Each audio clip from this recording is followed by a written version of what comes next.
first, so Caitlin Clark has been one of the biggest stories in sports for some time, and she's 11 games into her WNBA career. Hasn't gone terribly well for the Indiana Fever. They have a record of 2 wins and 9 losses. But in their second win, which they got on Saturday against the Chicago Sky, and a woman who Caitlin Clark has but has been involved in multiple battles with on the floor, and Angel Reese, obviously 2023 national title, 2024 Elite Eight.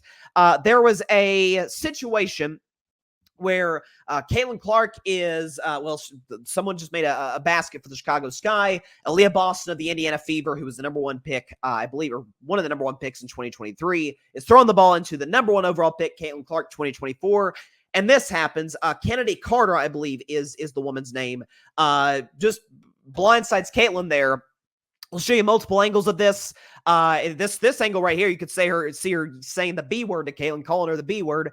And again, just blindside, catches her off guard. Obviously not a basketball play. It was upgraded to a flagrant 1 very recently. So essentially, Caitlin Clark was involved in a non-basketball play. And she's been involved in, I don't want to say a number of these, but enough to where it's like, okay, this is a story. So this is a very, as has unfortunately, as I talked about last week, become the case with the Caitlin Clark story and how we're following it as fans, as media, it has become a devastatingly divisive player story, whatever the case may be, and this is no different. It's led virtually every sports show since leading this one. No question about that. So is Kennedy Carter wrong? Yes. She blindsided Caitlin Clark, can't do that.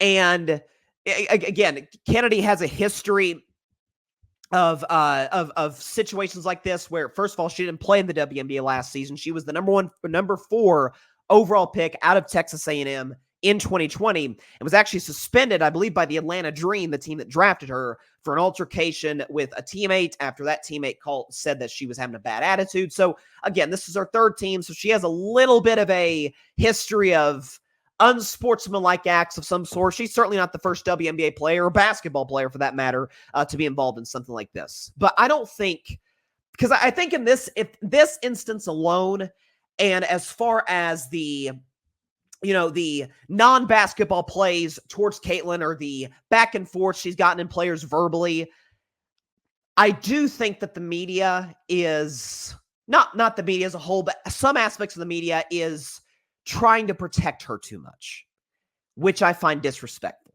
Because the fact of the matter is, if this were Scoot Henderson, I won't even say Wemby. Wemby was the number 1 overall pick. Wemby's 7'5". Come on, he's got a genetic advantage that few humans who've ever lived in the history of the world have had.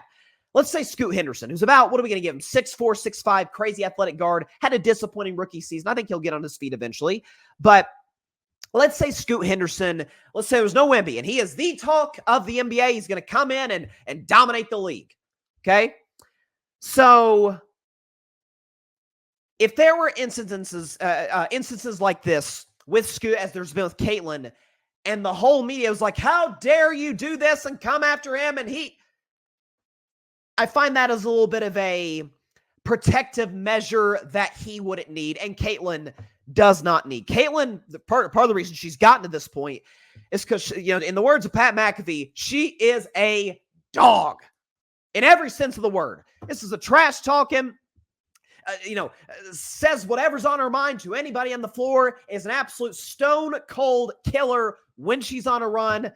I don't think she needs the media to say, oh, poor Caitlin Clark. How is she ever going to make it through this? In that regard, she'll be fine. She's going to be okay. As far as the unsportsmanlike acts or non-basketball plays, let's put it that way, non-basketball plays by Carter, by other players towards Caitlin Clark. I think it is a mix of a lot of things that I don't think is unique to Caitlin Clark. A little rookie hazing. It's some of it jealousy because you have these women who have built the WNBA when not a ton of people watch. I mean, the finals, I think, the ratings went up for last year's finals, and it was still watched on average by about 700,000 people. So, again, better than usual, but still obviously nowhere near the NBA finals. Not even that close to the World Series, which last year's World Series was a snooze fest. and still dominated because of the brand of Major League Baseball compared to the brand of the WNBA. Is there jealousy towards Caitlin Clark that she is being hailed as this savior of the league? Well, yeah, naturally, I think that would be the case. I'm sure guys in the 70s didn't love Magic and Bird all the time. Magic is this good-looking, big smile, flashy guard. Bird is this sharp-shooting, big, who will talk trash, who's gritty. And those guys literally, and I do say literally, saved the NBA. We'll see if Caitlin can have a similar effect on the WNBA. I think she will. Was there jealousy for Magic and Bird? Probably.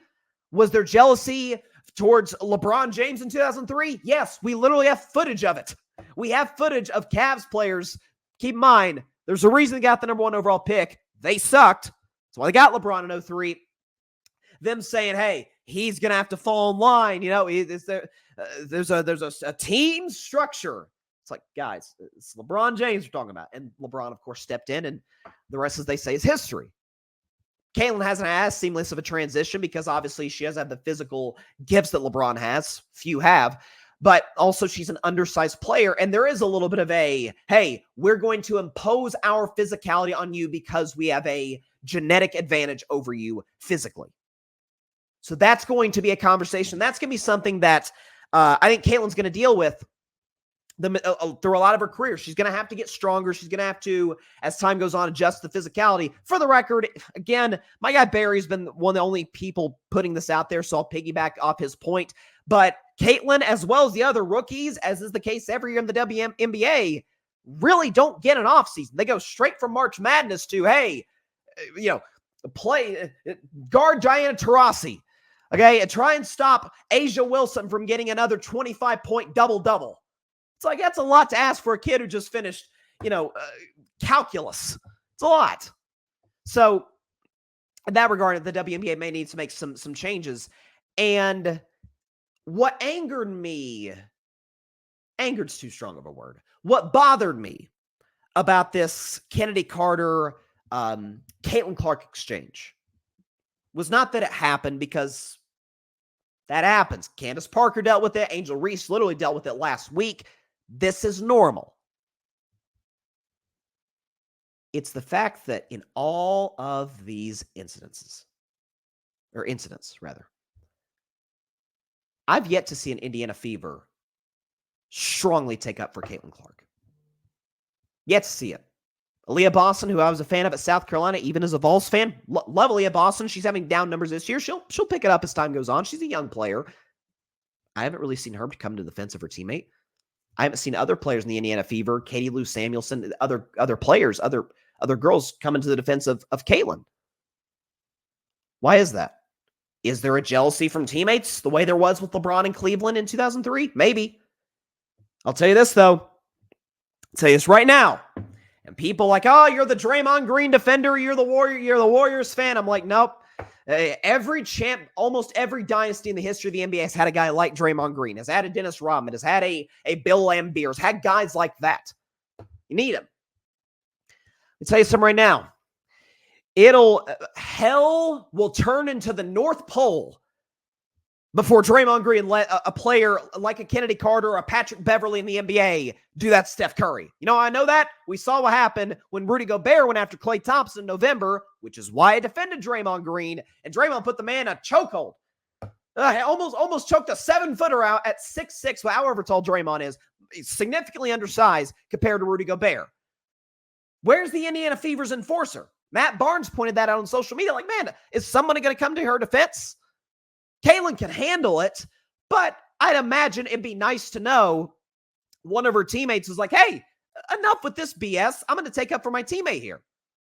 That bothered me more than anything. Was the play by Kennedy Carter a non-basketball play? Yes.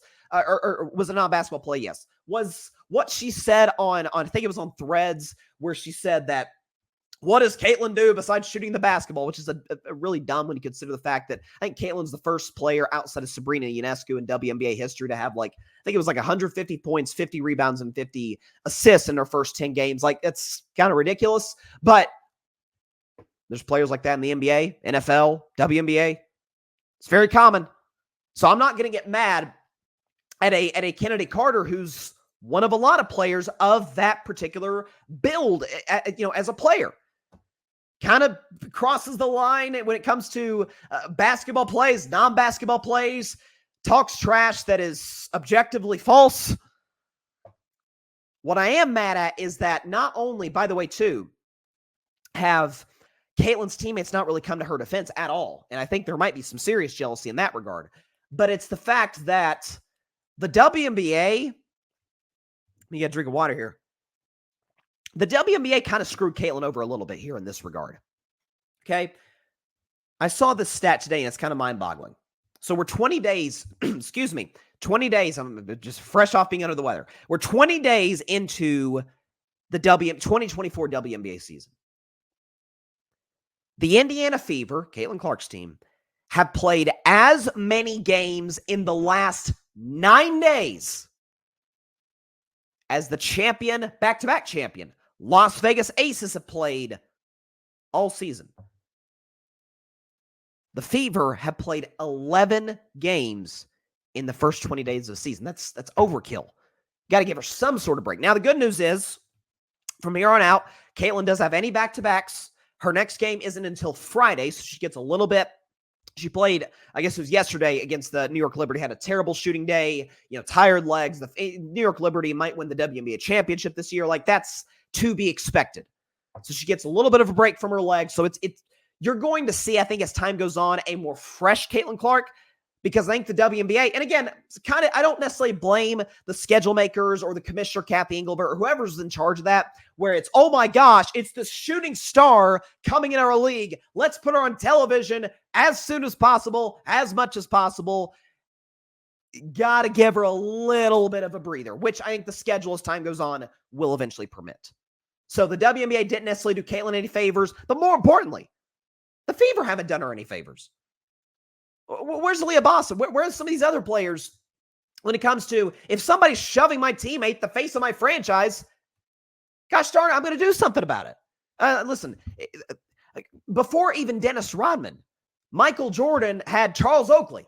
The Knicks in the 90s had Charles Oakley. If the fit hits the shan and the star, someone went at Patrick Ewing or someone at the star player on the Knicks, Oak was going to be in there. Okay, Draymond Green's going to be in there for the Warriors.